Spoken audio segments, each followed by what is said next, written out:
Hello అండి, నమస్తే. ఈరోజు గోధుమ రవ్వతోని కిచిడి చేస్తున్నానండి. గోధుమ రవ్వతో ఎప్పుడు ఉప్మా బోర్ కొడుతుంది కదా! అలా బోర్ కొట్టినప్పుడు ఒకసారి ఇలా ట్రై చేసి చూడండి. టేస్ట్ అయితే చాలా బావుంటుంది. ఫస్ట్ కళాయి పెట్టుకున్నానండి స్టవ్ మీద. దాంట్లో జీలకర్ర, ఆవాలు, శనగపప్పు, మినపప్పు, తాలింపు గింజలు అన్నీ వేశాను. పల్లీలు కూడా గుప్పెడు వేసుకున్నానండి. పల్లీలు కొంచెం ఎక్కువగా ఉంటేనే బావుంటుంది. ఇష్టం ఉంటే వేసుకోండి. తర్వాత కరివేపాకు కొద్దిగా వేసానండి. తర్వాత పచ్చిమిర్చి కూడా సన్నగా బారుగా కట్ చేసుకున్నాను. ఉల్లిగడ్డ కూడా సన్నగా బారుగా కట్ చేశానండి. అవి కూడా వేశాను. అల్లం ముక్క చాలా చిన్నగా కట్ చేసి అది కూడా వేయండి. టేస్ట్ చాలా బాగుంటుందండి. హెల్త్ కూడా మంచిది కదా. 3 టమాటాలు తీసుకున్నానండి. అవి కూడా బారుగా కట్ చేసుకున్నాను. కట్ చేసుకుని అవి కూడా వేసానండి. ఇప్పుడు ఇవి కూడా మగ్గనివ్వాలి. మగ్గే వరకు కలుపుకోవాలండి. మొత్తం మగ్గిన తర్వాత పసుపు కొద్దిగా వేసుకోవాలి. టేస్ట్ బాగుంటుంది, కలర్ కూడా బాగుంటుంది. అందుకని రైస్తో కిచిడి చేస్తే పెసరపప్పు వేసుకుంటాం కదండి.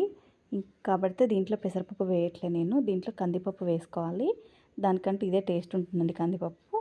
అట్లని మెత్తగా ఉడకనీయకూడదండి పప్పు. నోటికి పప్పులు పప్పులుగా తగులుతుంటే బాగుంటుందన్నమాట. ఈ టమాటా మొత్తం మగ్గిన తర్వాత దాంట్లో వేసుకొని కొద్దిసేపు పచ్చివాసన పోయే వరకు వేయించుకోవాలి. పప్పు కడిగి నేను నానబెట్టానండి. ఒక 15 నిమిషాలు నానబెట్టాను. ఆ నానబెట్టిన పప్పును దీంట్లో వేసుకున్నానండి. ఇది మొత్తం మగ్గిపోయింది కదా. ఇప్పుడు దీంట్లో వాటర్ పోసుకోవాలి. ఒక గ్లాస్కి 2.5 గ్లాసులు పోస్తున్నానండి నేను. మీకు ఇంకా మెత్తగా కావాలంటే 3 గ్లాసులు పోసుకోవచ్చు. ఇది మొత్తం ఒకసారి కలుపుకోవాలి. తర్వాత సాల్ట్ వేసుకోవాలి. ఎంత సరిపోతుందో అంత చూసి వేసుకోండి, మీరు తినేదాన్ని బట్టి. మళ్ళీ ఒకసారి సాల్ట్ కలుపుకోవాలండి.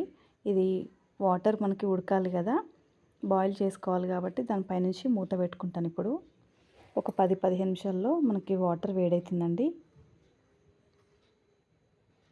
చూడండి, వాటర్ వేడైనాయి కదా. ఇప్పుడు దీంట్లో రవ్వ పోసుకుంటాను. సాల్ట్ చెక్ చేసుకోండి, ఉప్పు సరిపోయిందా లేదా అని. తర్వాత ఒక గ్లాస్ రవ్వ పోసానండి. ఇది కూడా ఒకసారి మొత్తం కలుపుకుంటాను. మీరు వీడియోస్ చూస్తున్నారు కానీ లైక్ చేయట్లేదా అండి? ప్లీజ్ లైక్ చేయండి. పాత వాళ్ళైతే లైక్ చేయండి, కొత్త వాళ్ళైతే సబ్స్క్రైబ్ చేయండి. ప్లీజ్ సపోర్ట్ చేయండి. మొత్తం సాల్ట్ ఒకసారి కలుపుకున్నాను కదండి. ఇప్పుడు మూత కూడా పెట్టుకుంటాను. రవ్వ పప్పు రెండు ఉడుకుతాయండి. ఒక 5-10 మినిట్స్లో ఉడికిపోతుంది. చూడండి, ఉడికిపోయింది కదా. మధ్య మధ్యలో తిప్పుతూ ఉండాలి, లేకపోతే అడుగంటుతుందండి. నేను మీకు తిప్పింది చూపించలేదు కాబట్టి.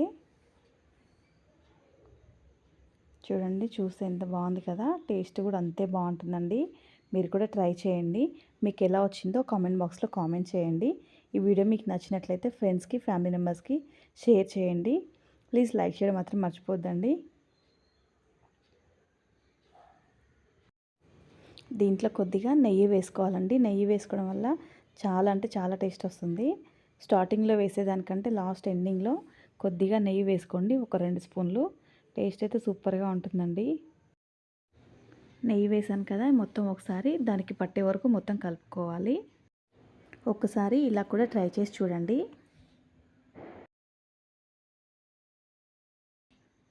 కామెంట్ చేయడం మాత్రం మర్చిపోద్దండి. Thank you for watching.